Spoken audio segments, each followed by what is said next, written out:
Well, we thought we'd take a minute or two to reflect on a great win for Mark Allen last night. But Mark, at one stage, never mind about a win, it looked like it was going to be a quick defeat because Ryan raced 4-0 up.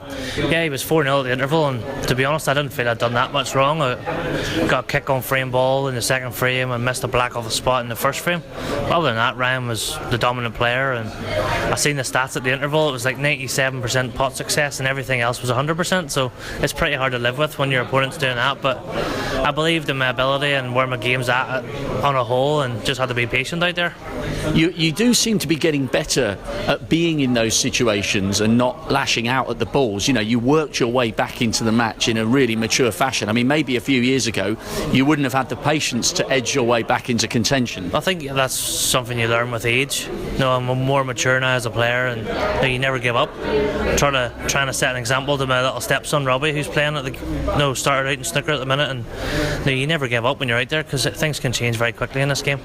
And apparently you said to the press boys after the match last night that when it was 4-3 you could sense that Ryan was a little bit nervous. His hands were shaking at the table.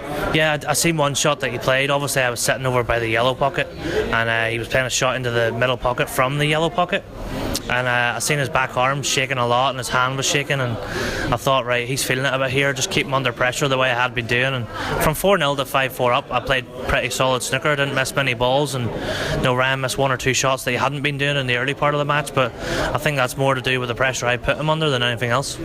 Okay, so we've set the table up. You're 9-1 up in the decider, and then you end up in this situation. So did you feel that the shot you eventually ended up playing was your only option? There were other options, but I thought this was as hard as anything else, and there was a few balls down the bottom end of the table I felt like I could maybe rest on, but I was always leaving a pot on. I felt if I could get off the cushion, the perfect shot was the one I played, to come in behind it and get him behind the green.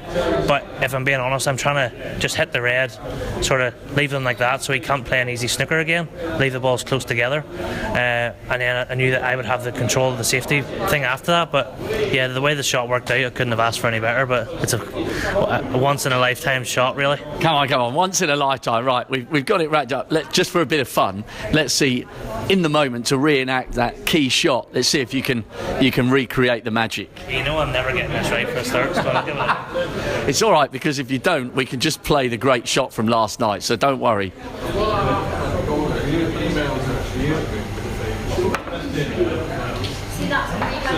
Well, I'll tell you what, I wasn't far away. That's pretty close. I wasn't far away. That's not bad. I think it was just good to get the white and red in a position where he couldn't play an easy snooker next shot.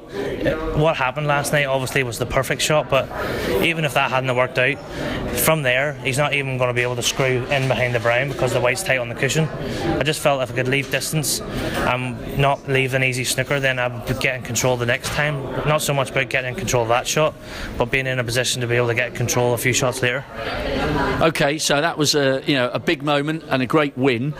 Just before we finish, let's get your thoughts on facing John, because when you look down that list of fixtures to come in this round, you against Higgins is an absolutely brilliant match from a neutral's perspective, and with the form he's shown already this month, winning in China and beating Ronnie in the Champion of Champions, and you doing your 1-4-7 here earlier in the championship, that could be a brilliant match.